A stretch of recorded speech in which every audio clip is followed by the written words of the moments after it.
My dearest cousin, I'm so glad to see you. You are right on time. We have visitors, and your advice would be most welcome.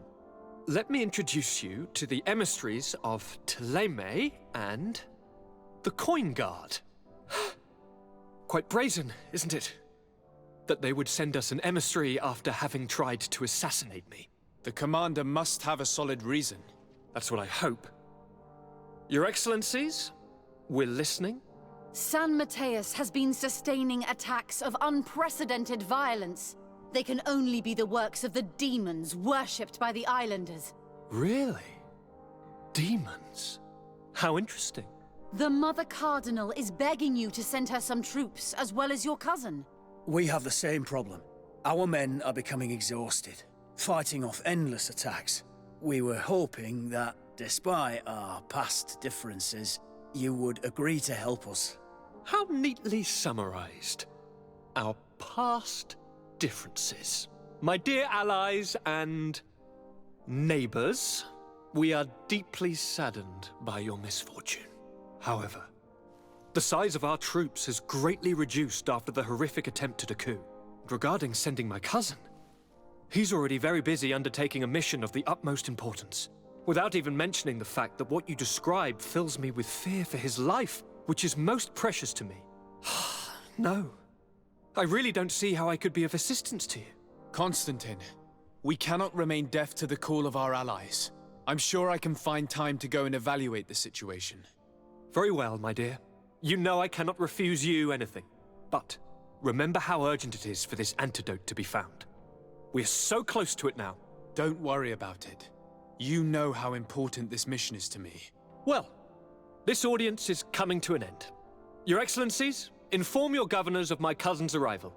I hope that you realize how grateful you should be to him. Absolutely, sire. Thank you for receiving and hearing us. De Sade, glad to see that resentment didn't prevent your cousin from sending you here. I must admit that I had doubts. I'm here to listen to what you have to say. It doesn't mean that we'll help you. So, your emissary told us that Hikmet is sustaining attacks. It's true. Enraged beasts are relentlessly attacking the city and its outposts. My men are tiring themselves out, killing them by the dozen, but they just keep coming. If nothing is done, they'll eventually break through our defenses and invade the city. It will be slaughter.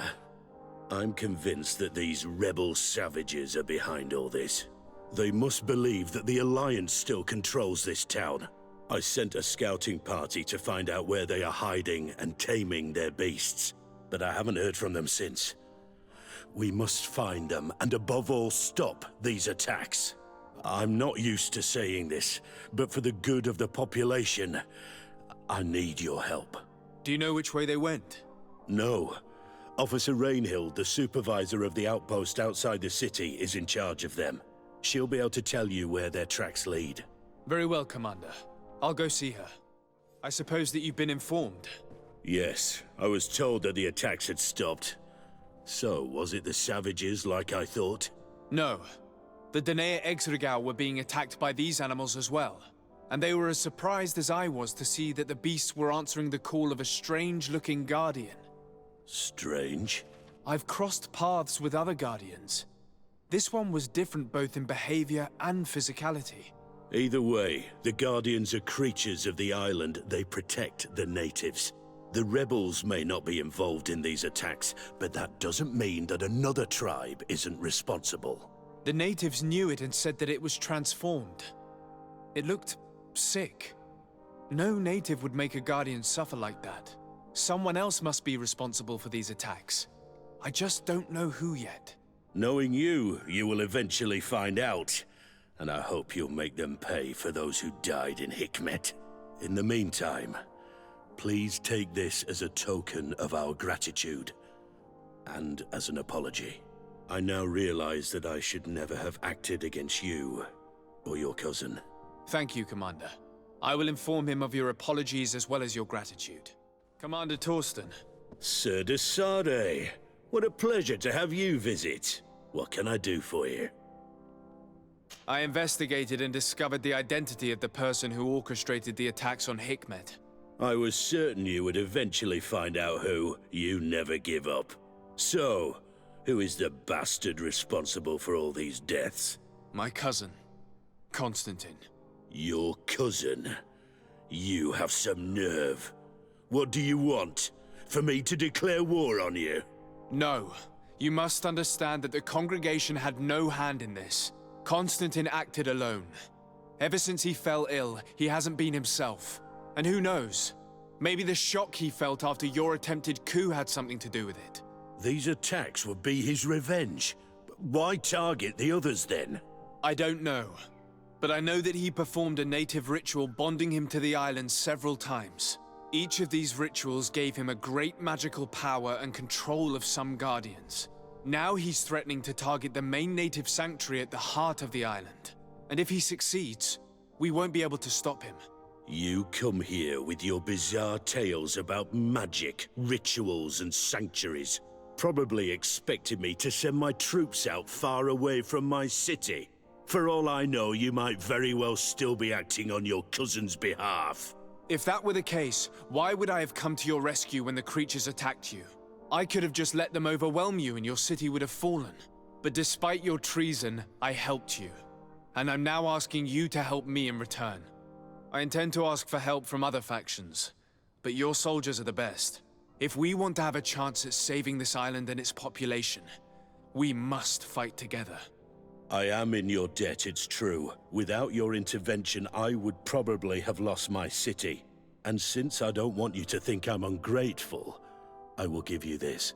I hope that it will prove useful to you, but you will have to fight without us. My men will never follow you in battle.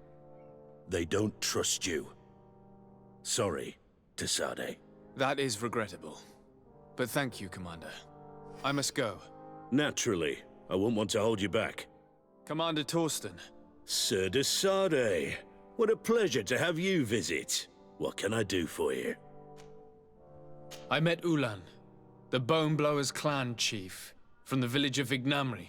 He is an open-minded man who holds great expectations of exchanges with the colonies. He would like to meet you to discuss a treaty, even an alliance. I've heard about the Bone Blowers. Not particularly great warriors, but competent craftsmen and merchants. Given the situation, an alliance with them would be profitable. Unfortunately, there are still many partisans of the Bridge Alliance in the city. I cannot leave it without risking a riot, or even worse. And too much blood has already been spilt. For now. I doubt that Ulan will come to Hikmed. He is looking for an alliance, but he is not desperate. Such a gesture would be considered a sign of weakness by his clan. That sounds logical. Would he negotiate with one of my counselors? A man of trust who could act in my name. I think that might be possible. I'm sure he would understand that you could not come to see him in person for the same reason. Perfect then. It is settled. My advisor will join you at Vignamri. And if this Ulan hasn't lied, he will finalize an agreement on my behalf. I'll be there too, to make sure everything goes according to our plans. There is another matter concerning the same village that I would like to bring to your attention. A wandering merchant, a member of Ulan's clan, is being kept in your outpost. Can you authorize his entry into the city? Why not? Another merchant could do us no harm. He could also serve as a hostage if anything unfortunate were to befall our man during negotiations. Here, you may give him this letter of passage. He will be able to enter town with it and to establish his stall. I thank you. I hope to see you again.